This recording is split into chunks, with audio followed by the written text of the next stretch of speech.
expect to be participating, just listening.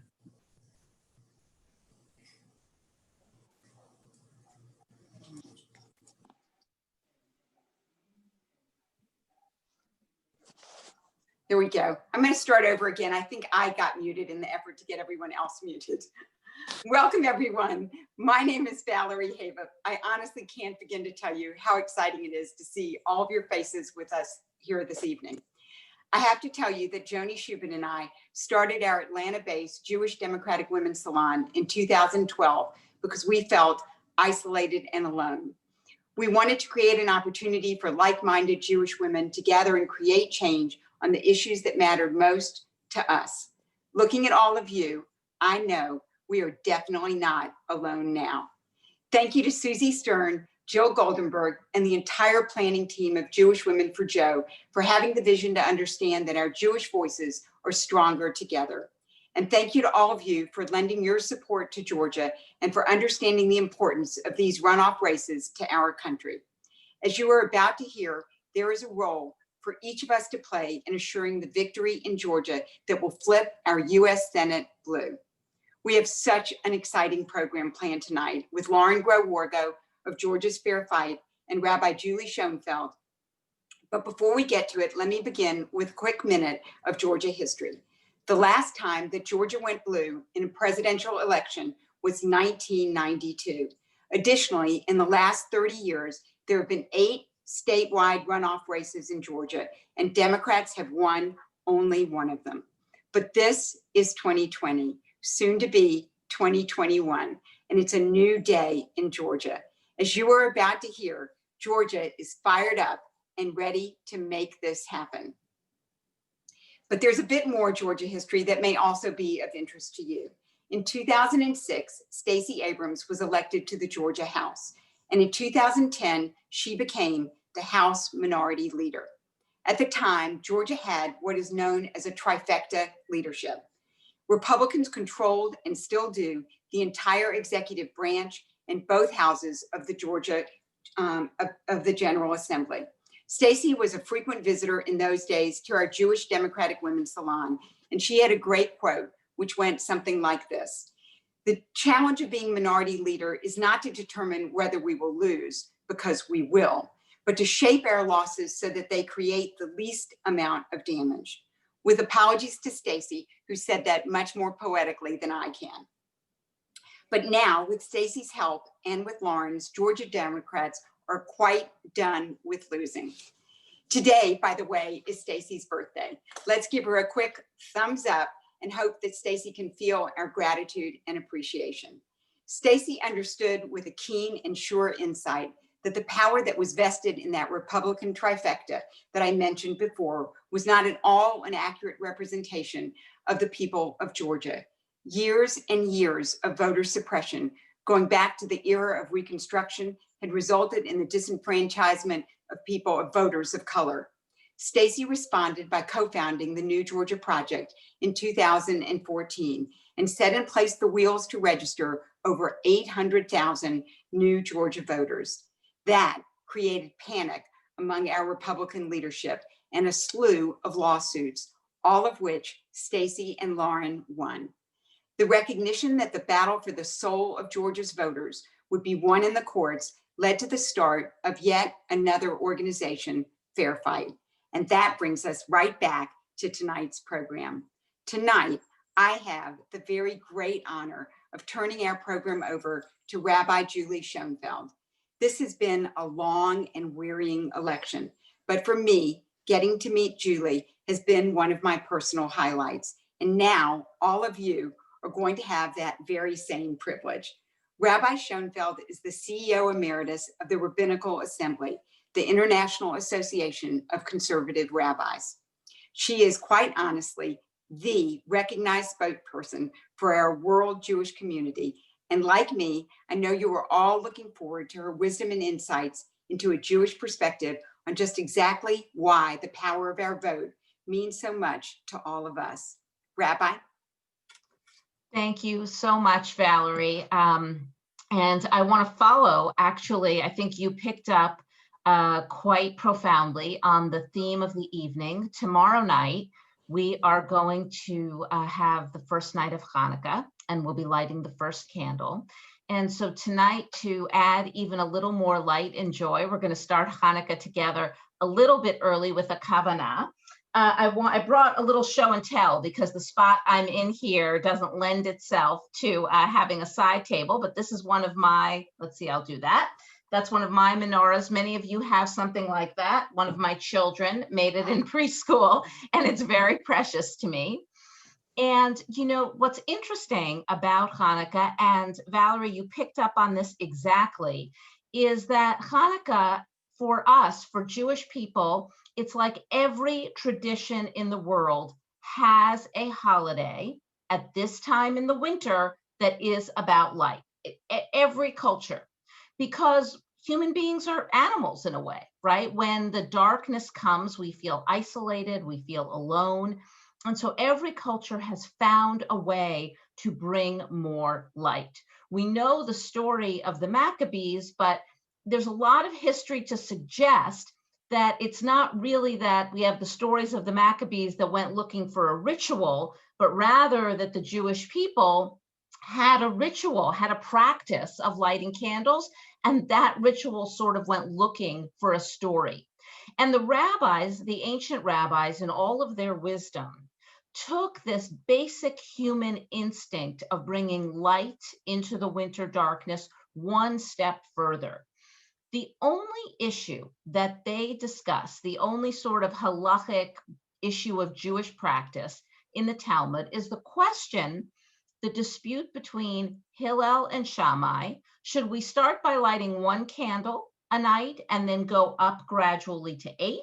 Or should we start by lighting 8 and come down slowly to 1? And of course, we know that we do the first. We light one candle, and then in the words of the rabbis, we bring more holiness every night. And one of the things that is so beautiful and so rewarding about Judaism is that as science, especially neuroscience, actually moves on and advances, we can see the wisdom of many of our Jewish rituals, and we can see the problems that they are solving. And in the case of Hanukkah, what we see is what neuroscientists tell us, that there are sort of 3 parts to how we feel. There's how we feel, there's what we think, and there's the actions that we take. And we can either be in a positive spiral with those things, or we can be in a negative spiral. So with Hanukkah, it may be dark and we may be prone as human beings to feel isolated or even sad. But if we take the action and we light the candle, right, that action sort of activates us. And then from there, if we say the blessing on the candle, or we put the candles in the window as we are supposed to publicize the miracle, there are our thoughts, there's our communication of what this all means to us, a symbol of light and hope. And slowly, slowly, we start to feel differently. We start to feel better. And I know that all of us who are doing this incredible work, but nonetheless, this is not the most fun, winter season. 2020 has not been the most fun year we've ever had. And people should not beat up on themselves about that. But we should know at all times, whether we are lighting the Hanukkah candles, whether we are joining into a program like this one, whether we are making a phone call, we are a part of something greater than ourselves. We are bringing the reality of hope and holiness and kindness into the world, and we are doing it together. So with that in mind, I am so excited to be in dialogue. I am like your new biggest fan, LGW, and to introduce Lauren Groh-Wargo. Lauren Groh-Wargo is a top political strategist, executive, and fighter for economic justice. She is a key leader in shaping the emerging Democratic wave in the South. Most recently, Lauren served as campaign manager for Stacey Abrams for governor, a campaign that broke state records for fundraising and turnout and placed the first African-American woman on the ballot for governor of a major party in U.S. history. Spurred by the voting irregularities of Georgia and across the country, Lauren is a senior advisor of Fair Fight, which focuses on electoral integrity and reform. So, okay, Lauren, are we ready to get started? Yes, ma'am. Good. So what I want to start with, because this is just a fascinating history, is I want to talk a little bit about Fair Fight and Georgia. Valerie gave us a little bit of an introduction into some of the Georgia history. I know we'd love to hear more about that if you want to, and also to help us understand the dynamics of the Georgia electorate as you see it as an organizer and strategizer, and then also to understand how Fair Fight uniquely comes out of that and fits into that bigger vision. Thank you so much, Rabbi Schoenfeld. And I want to shout out my fellow Atlantans, Valerie and Joni, who have been leading us here in Metro Atlanta and across the state. It's so wonderful to be with you all this evening. So that is a really big question, and I will I'll try to give a thoughtful, pithy answer. So many of you know, and many of you were involved in the Abrams campaign in 2018, which is a phenomenal experience, a very difficult experience, but a positive experience. And in those days following the election, when we were really uncovering the level of disenfranchisement that had happened in our state, tens of thousands of provisional ballots, we had a hurricane in South Georgia. There was delayed mail, the really long lines on election day. People were in line into the wee hours. It was a really tough election. And unlike other folks who are unhappy that they lost, Stacey and I and a couple of our advisors really looked and said, you know what, we've done what we can to get the votes counted, but we've got to make forward progress so this doesn't happen again. This level of voter suppression just can't happen again. And so Stacey and I had formed, as Rabbi Schoenfeld talked about, in 2014, we had formed the New Georgia Project. I was the first executive director for New Georgia Project. It since has been spun off and taken over by Ensei Ufat, who many of you know. We actually started a 501c4 that same year called the Voter Access Institute that not many people knew about. And so, and Stacey and I were thinking about what to do. And the way that we sort of framed that is, what do we do for Georgians in this situation? How do we move on in a way that's respectful of them and this horrible experience that so many had? Those of you who live in Georgia know, after the 2018 election, you couldn't walk down the street without getting grabbed and told a story of long lines or not being able to vote or not being able to register. It was just everywhere. You couldn't escape it. I couldn't go to the grocery store without 5 people pulling me aside and telling me about how their kid who was in college couldn't vote in absentee ballot. It was just everywhere. Whole communities were given provisional ballots. So you couldn't escape it. So we said, look, we have this organization that's been dormant for a little bit because of the campaign. Let's take all of this data, know-how, relationship stories, because we had archived all these stories, and contribute it to our C4. So we made a big contribution of all these assets to Fair Fight Action, which is our 501c4 organization. And we started a new PAC called Fair Fight. And then we took into the federal court system a really comprehensive piece of litigation that was forward-looking about mitigation of voter suppression. And that lawsuit is still working its way through the court system. And along the way, we've won various motions. We got some folks restored on the voting rules last year in a purge, but that litigation then built out from there. Other allied groups filed litigation that we provided witnesses and plaintiffs for. The consent decree that the Republicans are all losing their minds over, we helped with that litigation, provided some witnesses to it to get signature matching done in a fairer way in Georgia. And so all of that work over the past 2 years has meant that we still have voter suppression in Georgia, but it has been mitigated. It's not been solved. But the way we think about it is that we've done a lot of mitigation.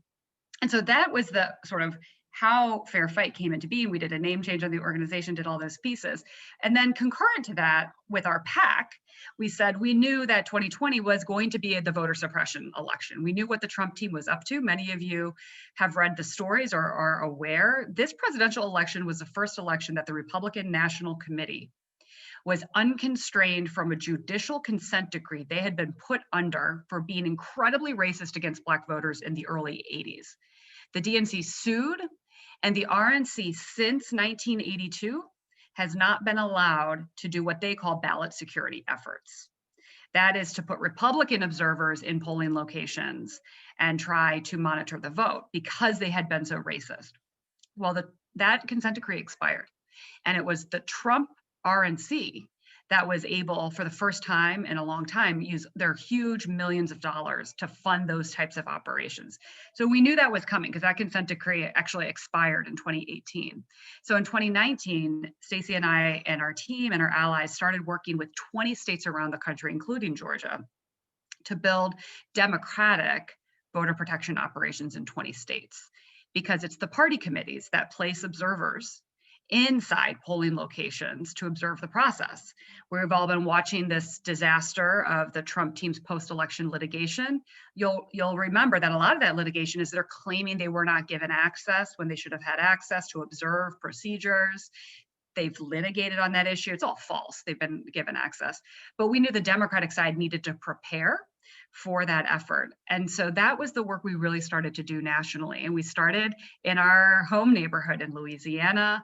There was gubernatorial election, re-election in Louisiana. In Mississippi had a gubernatorial. In Virginia, there were a set, and then in Kentucky, there were a bunch of Southern races in 2019.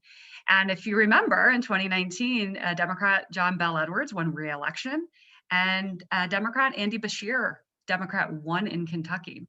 And so we learned a lot through that process, and then we scaled it up through all the battleground states. So we were in Nevada early, and we invested in Nevada, Arizona, Texas, Florida, Minnesota, Wisconsin, Pennsylvania, Ohio, Michigan, all the major battleground states. And so as we built that, we really grew our team. And the whole time we were funding the voter protection team at the Democratic Party of Georgia, and they were able to grow.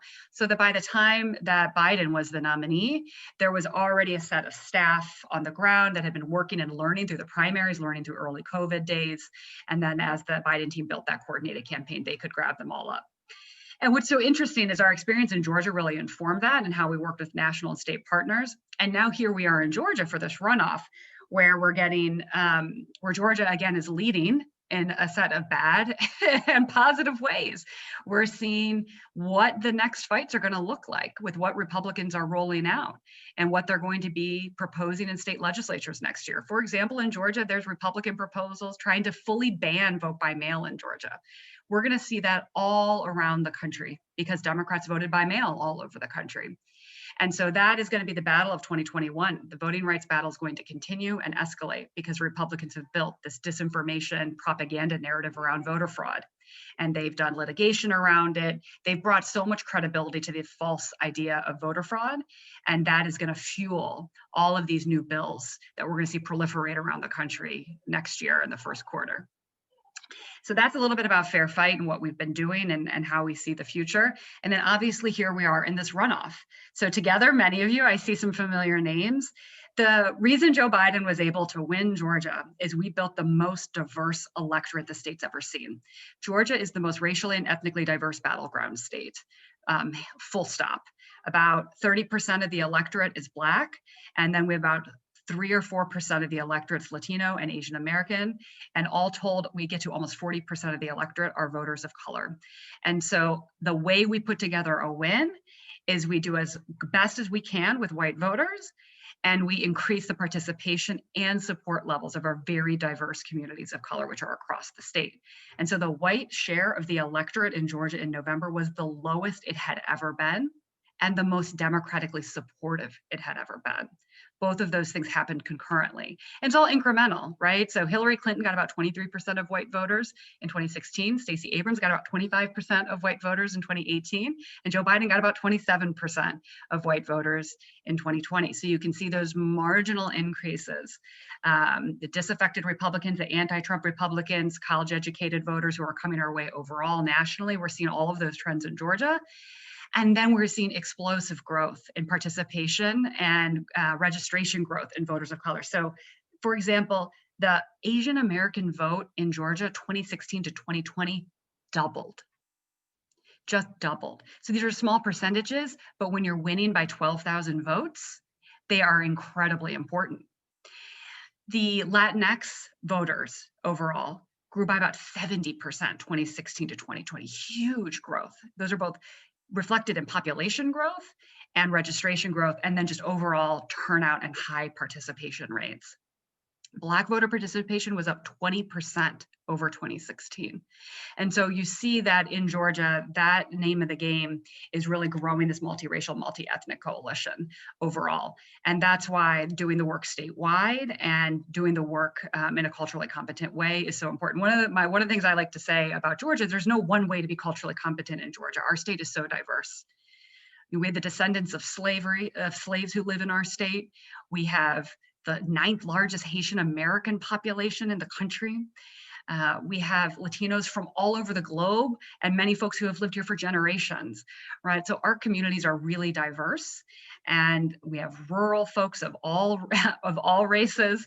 We have big cities in southern Georgia like Savannah, and the 2nd largest port on the East Coast in Savannah. And so our economy is really diverse. We're the top TV and film producing state in the country. And we're also a low road economy state that's built truly out of the economy of slavery. We're a service economy. We're a low wage economy. We're not a very unionized state. So we're a complicated state. We're a growing state. And to give you some comparison, Ohio, North Carolina, and Georgia are all right around the same population, right in that 10 to 11 million population range. What you'll see though in demography is Georgia's growing a little bit faster, and it's becoming more racially and ethnically diverse faster. So white folks overall go into the minority of the population in about 6 years in Georgia. Both Georgia and Arizona will be majority people of color states before the end of the decade. And Georgia and Arizona both went for Joe Biden. And both states, you have to build that. You've got to do well with white voters. You've got to do well with Latino voters. You got to do well with Black voters and Asian American voters. And so I really think for those of you who are, from New York and DC and all over the country, the Sun Belt is a place you need to get to understand, because it's the future. Between in-migration of Northerners of all races moving to the Sun Belt and immigration, folks moving from outside the country to the Sun Belt, it's really where the population growth is occurring. And it's where we have to build for our new Democratic majority, big D Democratic majority. And I say that to you as a Cleveland, Ohioan, somebody who very much fits that description, moving with my family here, a lot of liberal whites moving into the state. So that's a little bit for you, Rabbi. You asked a big question, so gave you a lot there, but I turned it back to you. That was great and so interesting. One of the things I found particularly interesting in what you said about there's no one way to be culturally competent in Georgia. And I think that there's actually no one way to be culturally competent about the United States electorate in general. I think that one of the things the electorate showed us in this past election is that people come from complex identities. We know that about the Jewish community, that we have complex, very individual identities, and that people can't sort of be taken for granted or second guessed. We really have to appreciate, as a country, we're a country of individuals and individualism, and we really have to get to know everybody. And so with that in mind, I'm very curious to get to know you a little more, and about how your particular story, training, background took you to this place where you are, and what we can also learn from that, about this work. Thank you so much for that. And that is so true. And just one thing on the cultural competence, and I know you all know this because there's not one way to be Jewish. There's not one way to be a woman. All of our identities are so complicated. It's the importance of a diverse team, right? That's our mandate. And that's what Stacey and I've always done together when we've built organizations and campaigns. You got to have diversity. You've got to have diversity of background. You've got to have diversity of identity. And how I see it, and how I always try to operate, diversity is not a thing in a silo that is like a checking box and it's about quotas. Diversity is a strategic imperative. And when you're building a campaign, when you're building an organization in the political sector, the Progressive Coalition, the Democratic Coalition, is so diverse and divergent with opposing viewpoints. And so the only way to really tackle that is diversity has to be seen as a strategic imperative at all levels of the organization. And I'm really proud our team is incredibly diverse in every way, shape, or form, in terms of both religious backgrounds or not being religious, age, race, ethnicity, sexual identity, gender, et cetera. So that's how I think about diversity in terms of being a leader of an organization, is to make sure that you've got opposing viewpoints and you find a way to bring all those viewpoints into the organization. That's part of the reason I liked Stacey when she and I met. We had a lot of conversations. She was the new minority leader when I met her in 2011. I was living in Ohio at the time. So how to answer your question, a little bit about me. So I grew up in Cuyahoga County in Cleveland, Ohio. I studied economics in college in DC, and decided pretty quickly that I didn't want to stay in DC and move into some sort of think tank or something. I wanted to go organize. I became pretty convinced that that's where change could happen. And I was in college from 1998 to 2002, and the economy was booming, but inequity was soaring. And so I was really focused on how do we tackle inequity, economic inequity in the country. And so I feel like, Barack Obama, made it sort of a stereotype or made it cool, but I moved to New York City to start doing community organizing. And that's where I learned organizing. I went into basically an organizing boot camp. And as many of you know, because I'm on a call with a lot of organizers, organizing means getting people to do a thing to improve their lives, right? And that can be so broad, right? We can organize money for a cause that people care about. I know we've got some good fundraisers on the line. You can organize people to get them to give their time to phone bank for Joe Biden. I know we've got some time organizers on the call. We have organized in our community. Valerie and Joni have been pulling people together to find common cause in the community, to find community and purpose. So I think organizing takes a lot of different form, but it's that ability to get people to do a thing, to find a way to see the change that they want to make happen, to give them that opportunity to make that change, right? That's really what organizing is. I think sometimes people mischaracterize it like, oh, it's the ability to make an ask. Yeah, you do need to be able to make an ask, but what you're doing, it's like community organizing. We used to go after slumlords, and I would meet people and they'd be like, there are rats in my apartment building, or the front door lock is broken. They just didn't know what to do about it. They wanted to fix it, but they didn't have the tools. So my job was just to say, you know what, I've talked to 10 of your other neighbors. They're really PO'd about the same things. Why don't we have a tenant meeting and then go to all together as a group and deliver a letter to the landlord? Maybe that will work. Oh, we could do that. And so organizing is all the same thing, right? Some people don't have time to give, but they have resources to give. They want to write a check. And so that's really where I learned organizing. And obviously it is the ability to make an ask. And for me, it's always been easy. Once I learned those tools, I feel very comfortable asking people for money. I like to fundraise. I've gotten very good at fundraising, or I can ask, somebody for a lot of their time, right? Because I know so long as my cause is righteous, that's what people expect from me. That's actually me doing my job. And so I have never been in a career where I'm like, I'm going to be a campaign manager someday, or I'm going to run a voting rights organization someday.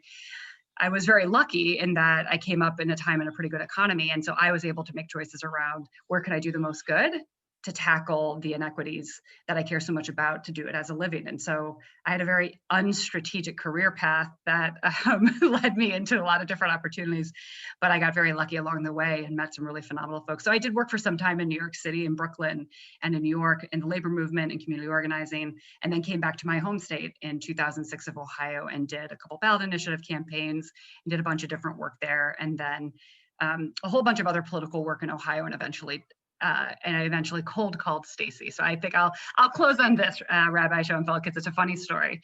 So after I led a big political effort at the Ohio Democratic Party in 2010, many of you remember 2010, not a good year for Democrats. And I was trying to get my home state governor, Ted Strickland, reelected.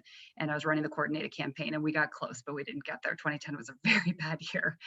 And so I started doing some basically management consulting in the political sector. a huge need for state leaders to get support on doing stakeholder assessment, planning, fundraising. So people like Stacey Abrams, who were minority leader at the time, folks running state parties or like state chapters of NARAL, a lot of those folks who are doing that grueling advocacy and organizing work at the state level, and many of you are on these boards or you're active, you just know these are underpaid, incredibly important jobs. They're at the front lines of fighting in state capitals. They're on the front lines of doing some critical organizing in state races. As a general matter, they just don't get a ton of support. And so we were helping those leaders. There was a ton, for those of you who are business people, it was a market failure for us, right? There was tons of need and nobody had money to pay us. So we did some great work, but I ended up meeting a lot of leaders in the South those years. If you think about those years, in the early 2010s, Phil Bredesen had just lost, no longer was governor in Tennessee. The floor was falling out if like a Mary Landrieu in Louisiana lost that Senate race. Democrats were kind of losing those last statewide races across the South, but there was a new generation of leaders, a lot of women coming up in those states, and they were looking for support and guidance on how to build a longer term plan. And so I was actually at the home of some very kind Jewish New Yorkers, I don't think they're on this call, who had been donors of ours in Ohio. I was in their home in the West Village in 2011, my business partner and I brainstorming with them, who are some good leaders, up and coming leaders we could help, because we had gotten pretty good at fundraising and doing all this work. Like, you should meet this woman, Stacey Abrams. I saw her at this event in New York. So I literally went back to my little itty bitty office. I Googled her and I read to my business partner. I was like, who is this woman? Who's a Yale educated tax attorney, minority leader in the legislature? Like, that never happened. So I read about her and I was so flabbergasted by her, because she seemed like just had this amazing, I just cold called her. And she's the only cold call consulting client of my life. Did not cold call anybody else. And one of her staffers called me back, and she was looking for somebody to help. She had just come in and she was trying to build something new and was looking for some new folks who hadn't been the sort of usual suspects. And that is how I met her. And then I was in Atlanta for something else. I was at an airport hotel for a conference, and I texted her. I said, hey, I'm here. Do you want to get lunch? We got lunch. It's like professional speed dating. We just hit it off immediately, really connected. And I started doing projects for her in 2011, 2012, while I was doing a bunch of other stuff in other states as well, until she, and we actually, the last thing I'll say, Rabbi, is at that point in 2012, one of the first projects she actually paid me to do, me and my business partner did this whole leadership coaching thing for her and a long 10-year plan. And I still have the slides, and no, I will not show them to you, where we charted out her plan to build her fundraising, political, some of her personal stuff piece, including running for governor in those years. And so we had charted it all out. And I'm a long-term planner, and so is she. So we were sort of like, we're introverted and extroverted versions of each other. She's very introverted, I'm very extroverted. So we're like yin and yang, but we work really well together. And so we just started plugging away on this thing called Georgia, and eventually founded the New Georgia Project, raised money for that, and then ran for governor, and here we are. And so with all of you and so many of you on this call, we have not just us, many of you and many, many other people, we've created a new battleground state, and we're gonna win these runoffs. And so all hell is breaking loose because we elected Joe Biden in Georgia. But so brace yourself. When we win this thing in January, there's going to be a lot of fun to be had. So again, Rabbi, you asked a big question. I tried to keep it short, but there's there's so many places to go. no need to keep it short at all. This is what we're here to do. And I loved what you said. You know, we created a new battleground state. Right. And that's what we need to do, right? We need to create new battlegrounds, not only geographic battlegrounds, but also to really open up important questions and issues that the people of this country and the people of this world desperately need. And not to give in to the notion that certain trends have happened and, you know, this is what the world is now, you know, but no, to say this is a battleground where we're going to fight on this. And I think that's very inspiring. And the other thing I just want to amplify in what you said is I really love it that, you know, your story has, as everybody's story has, you know, times when you learned from places where you did a lot of good work and it just didn't line up your way, our way. And one of the things that I think is really hard for women is that I believe that men are taught to include that in their story, right? So you think about Silicon Valley, and every entrepreneur, most of the people who get funded there are males, are supposed to have their failures. But women are so socialized to feel like that's not okay. And I think that's also a part of what we're hearing from all over the country. I know that, we in Jewish Women for Joe, like all of us, this is not our first rodeo, right? We've had success. We're really making battlegrounds because we've all been at this a long time, learning a lot. So I just really wanted to amplify that for everybody. I want to talk about something now that's, a little more serious, that sort of sandwich model. I'm going to kind of put some of the more serious stuff kind of in the middle of our time together, because I think a lot of us around the country are concerned about the safety of our Georgian brothers and sisters. And all of this focus on Georgia, and also a lot of attention and sort of amplification of polarization. And I wonder if you can tell us a little bit about that, how people feel about that, and what's going on. Absolutely.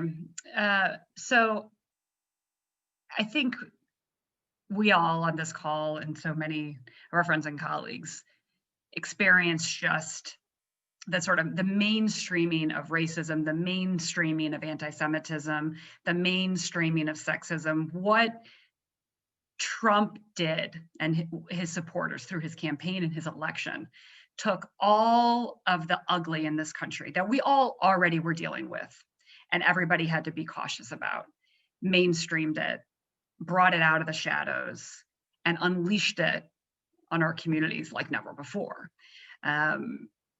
And so we know that there's evidence of that in so many ways, and all the hate crimes that have occurred, and the threats that people have endured, and the security protocols people now have that they didn't have. We've seen that just across the board, and that places of faith are not considered safe, and all of these sorts of things. And so it's all of what Trump sort of unleashed because of the ugliness of who he is and what he gave permission to and his supporters. What's really insidious about what the Trump team did is, after they won election, they had a real ragtag campaign in 2016, right? Aided and abetted by Russian influences and others. And what they started doing once they had power is they built a campaign disinformation war machine that was funded out of the RNC and out of the Trump campaign, and was explicit. And so we have a research team at Fair Fight that's been tracking this for some time. And many of you probably read some of those stories about their voter suppression operation in the Times, in Rolling Stone. There were a couple of big exposés that our team worked with those reporters on. And what they started doing really aggressively in 2019 was building this war machine for the elections to really put forward this whole voter fraud concept at a whole new level, and trying to use innocent mistakes that elections officials made or voters made, and weaponizing that, using Trump's Twitter feed and other non-mainstream media to amplify these problems as, quote, evidence of voter fraud, which is not a real problem in this country. But through lots of money, the standing up of new organizations like the Honest Elections Project, a proliferation of groups, and an infusion of money into old groups like Project Veritas and True the Vote, they did this massive $70 million outside group effort to make voter fraud credible in the minds of the public, and through a litigation strategy, policy strategies working with Republican elections officials, a campaign strategy of their observers, and then this communication strategy.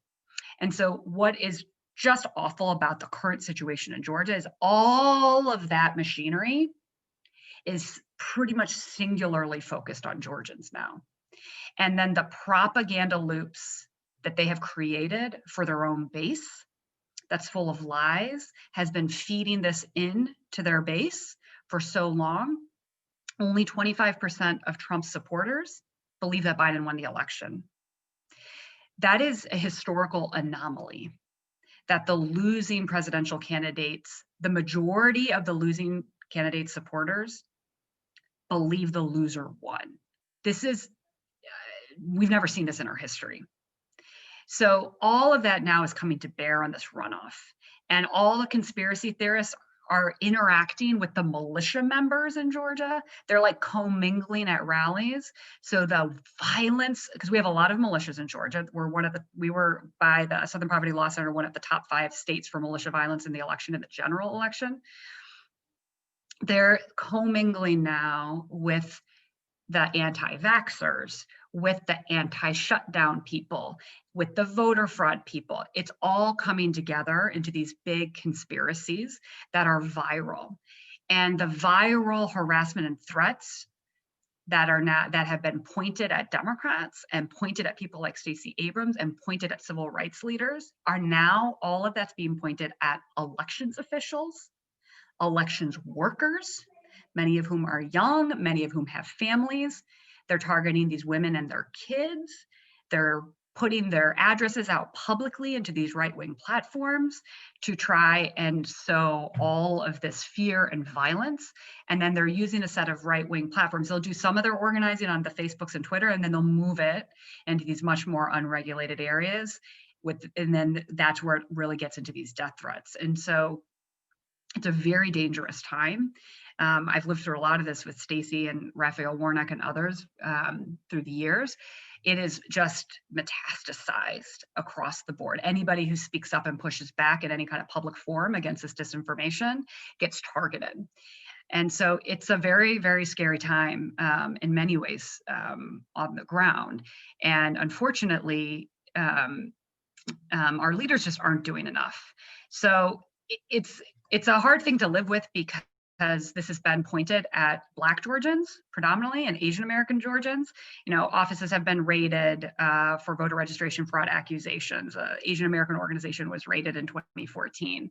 Some of you may be familiar when Brian Kemp first became Secretary of State, they charged a bunch of Black Georgians in South Georgia with voter registration fraud because a bunch of Black activists in Quitman, Georgia had the audacity to run a voter registration and get out the vote drive because they had an all-white school board in a majority Black town. They had the audacity to do that, and then they got investigated and charged with felonies, and their lives just ruined, even though they were fully exonerated. So we've had this history of terrorism and abuse of power against Georgians of color. But now the white guys are getting it too. Our Republican Secretary of State and his wife have been harassed. All the lawyers for the Republican governor, the Trump team has turned on all of them and saying that they are part of the problem because they won't overturn the election results. So now that those white guy Republicans are getting targeted on these attacks, now they are publicly saying it's gone too far. You may have seen Gabriel Sterling's comments last week, got a lot of play on national media. He was like basically melting down at the press podium. And so I'm glad that they are saying it's not enough. I'm glad that they're standing up to Trump. The problem is we've got a lot of African-American elections workers. We got a lot of Democratic state legislators getting pulled into voter fraud hearings that the Republicans are trying to hold, and they're getting swarmed as well. So what is there to do? We don't operate from a position of fear, right? And so we are doing a ton of education of allies on social media best practices. There's a lot of things that you can do, and a lot of things I think the Jewish community and the Jewish community leaders are very familiar with. Stripping your public information as much as you can off of social media, making your social media feeds private, taking those sort of prophylactic measures to try to prevent in case people get targeted. And making sure that our local law enforcement, our mayors and others are aware of these threats and able to help, because we don't have a Justice Department yet at the federal level. We don't have state law enforcement who are operating the way we would really like them to operate. And so, you know, I expect, just to be honest and blunt, I think the 3 weeks of early vote will be rocky. These guys are really intent. They've been following elections workers out of the counting centers. They've been putting videos of people online. And so it's sort of full court press to make sure there are good guy observers at the locations for early voting, make sure that law enforcement is alerting. Voter intimidation is a crime. Things that are just like petty harassment on the street. If you do it to an election worker near or inside of a polling location is a crime. And so, making sure that folks know that, because a lot of these folks, this is not they don't have big grand conspiracies, right? A lot of these guys are just, and they're mostly guys, are just real mad and angry, and they want to yell at people. So that is, for the most part, what we're going to see. But we really want to make sure that this hate and disinformation doesn't become suppressive and doesn't create an atmosphere of intimidation around voting. But I do have good news for you on this, Rabbi, and all. Vote by mail has been a really effective tool. It's a way for people to not get COVID, and it's a way for people just to avoid lines and to avoid all of this. And so again, in this runoff, similar to the general election, we're seeing record-breaking voting by mail and record-breaking numbers from Democrats and voters of color overall. And there's still time for people to get their vote by mail ballots. They can return them in drop boxes. They can put it in the mail. And I expect we're going to see continued really high participation and use of vote by mail, which is a really great option, and that we're pushing. So I know a lot of you are volunteering and doing text banking and phone banking and all of that. That's why you're going to see that's going to be really in your scripts. We really want to bank as many of those votes as possible by mail, because it helps relieve the pressure on early voting, relieve the line pressure, and just kind of try to de-escalate things on the next 3 weeks. That's really very, very important to know. Thank you for letting us know, because as you correctly point out, we have a lot of volunteers on the call and a lot of additional people who aren't here tonight, but who are a part of our efforts. I want to ask one final question, and I'm also going to invite you, if there's any additional thing I didn't ask you that you want to mention, to feel free. But one thing that's really fascinating is, what is this period of time? What does it mean to young people? What does it mean to my kids grew up, seeing like the president meaning something different than that's meant it for me, for my parents, grandparents, great-grandparents. And so kids are growing up in a very different time. Young people are coming of age. People are coming out of college. They're sort of seeing the world and making a lot of decisions about it. What do you see in terms of young people in Georgia? What does this mean? So I think a couple things. We had really high participation and growth and participation of young voters in the general election. And there were two real driving forces for young voters of all races. There were two co-equal things. And we did a huge research project on young voters of all races in battleground states. And it was sort of co-equal, getting rid of Trump and the fight for racial justice. Those were the two mobilizing factors that were bringing people to the polls. And we didn't really have to tell people about why. Those were the whys, and they were really deep and motivating. We just had to provide the how to vote for folks and connect those dots. What's so interesting about the research in Georgia, young people are one of the segments of voters that need a little bit of education on why the runoffs matter. Some of them know, but some of them are not, a little bit confused about why the runoffs matter. But in terms of issues, it's really interesting. Young voters of all races, the fight against racial inequities and the fight for racial justice continues to be incredibly animating across the board. And it connects to the top issues that everybody are concerned about: COVID relief and the way COVID is hitting communities. Healthcare just overall is off the charts in everybody's mind, not surprisingly. And then just the horrible economy and what people and this overall landscape on jobs and opportunities for folks. And so those are really big and interesting for everybody, including young people. But to your sort of macro question, I think this is a really difficult time because the Trump team has busted up our institutions so profoundly. They've just done so much norm busting. And I think it's going to be, there's so much fun language about young people are watching, including the folks who can't vote, and they're learning from all of this. And I think we're going to find that more young people are going to want to run for office. Look at Jon Ossoff. Jon Ossoff is 33, quite young. And we're seeing that across the board with legislators around the country, lots of young people running for state legislature, running for local office. And it reminds me a little bit about after 2008 Obama. Remember all those Obama neighborhood team leaders were all running for things all over. We had a real infusion that campaign brought. I think we're going to see that again. I think it's going to be sort of for some different reasons. But young people are fired up about the existential threat of climate change and the urgency on that. It's now, we've got to go. So I think I'm really excited that sort of youth participation in Georgia was up a lot in the general election. I think we're going to end up with relatively high youth participation in the runoff ultimately as it really penetrates in. And I think it's going to be another really, for Georgians, I think a really hopeful thing to see this 33-year-old white guy, a middle-aged Black guy, who are both just genuinely good people, kind of campaigning and doing this thing together. And I feel like it's a whole new generation. We've had a lot of older members of Congress in Georgia. And so having these younger faces, I think will be motivational. And then think about Lucy McBath and Carolyn Bordeaux. They're both middle-aged and younger, and Stacey Abrams, still in her 40s, her happy birthday today. So I feel like there is, more younger faces coming into this conversation, and that will bring hope. And then so much effort to get young people to run for office. And so we have, as many of you know, in Georgia, we took out more Republicans in the state legislature in both chambers. We elected more young people in state legislature. We elected 6 Democratic district attorneys, all beating Republicans in Georgia. So criminal justice reform, another hugely motivating thing for people of all ages, but young people, to really break the cycle of mass incarceration.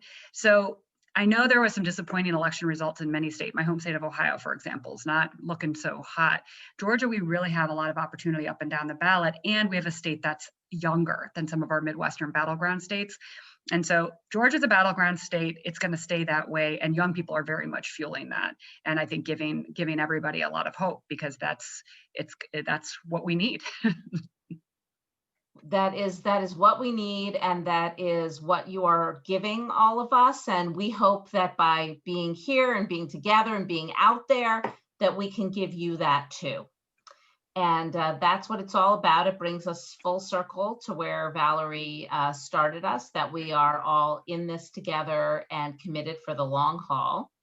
And talking about young people, people often refer to young leaders as next-gen leaders, but I want to turn this over to a this-gen leader, who is Talia Ben-Ami, a member of Jewish Women for Joe, and an incredible leader for us on social media and programs that she puts together. So Talia, why don't you close for us? Great. Well, thank you so much, Julie, and thank you, Lauren, for all that you're doing. The stakes of these races are so high, and so it is up to us all to ensure that we're doing everything to win. So to that end, I am happy to share a few ways that everyone on this call can pitch in, and that's whether you have 5 minutes or 5 hours a day. So please follow along in the chat. Links will be posted for everything I'm talking about. So stay tuned for that, and you will also be getting an email follow-up with this information as well. So first, we encourage everyone to give what you can to Fair Fight and to the Asaf and Warnock campaigns. Every little bit helps in races this tight, so give generously where you can. Next up is word of mouth, which is key to building excitement and energy and engagement in these races. So please help amplify the voices in Georgia who are doing the vital work that needs doing on the ground. Post and share information about the candidates and about various events that we have coming up on social media. Talk to your friends and family about why this election is so important. You can follow Jewish Women for Georgia on Facebook, Instagram, and Twitter for tons of content to share. So plenty to send out there. And then I know we've talked about this a little bit tonight already, but there is nothing more important at this point than voter contact. So we are all part of a massive get out the vote effort, one of the biggest in history, and our collective impact is huge. Early voting starts next week. So now is the time to make sure that Georgia voters have their plans to vote, and all of the information that they need to make their voices heard.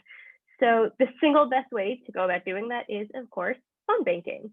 And truly, phone banking can move the needle in this election by as much as 4%, which is a vital margin in a race as tight as this. And there are so many phone banks to join. So we can point you to just a few of them. Both the Ossoff and the Warnock campaigns have phone banks set up. Fair Fight has their own phone bank set up. On top of that, the DSCC, which is the Democratic Senatorial Campaign Committee, has some phone banks. The JDCA, which is the Jewish Democratic Council of America, has several scheduled as well. So if you are looking for calls to make, there are so many options to choose from, and I hope you will all commit to making a difference in this way. I can't stress how important this effort is. And lastly, I want to just make a quick plug to save the date for our next event, which will be a conversation with Senator Kristen Gillibrand and Liz Schreier. They'll be talking about the power of the Senate and the ways it can be used and the impact that these Georgia races will have on how that all plays out.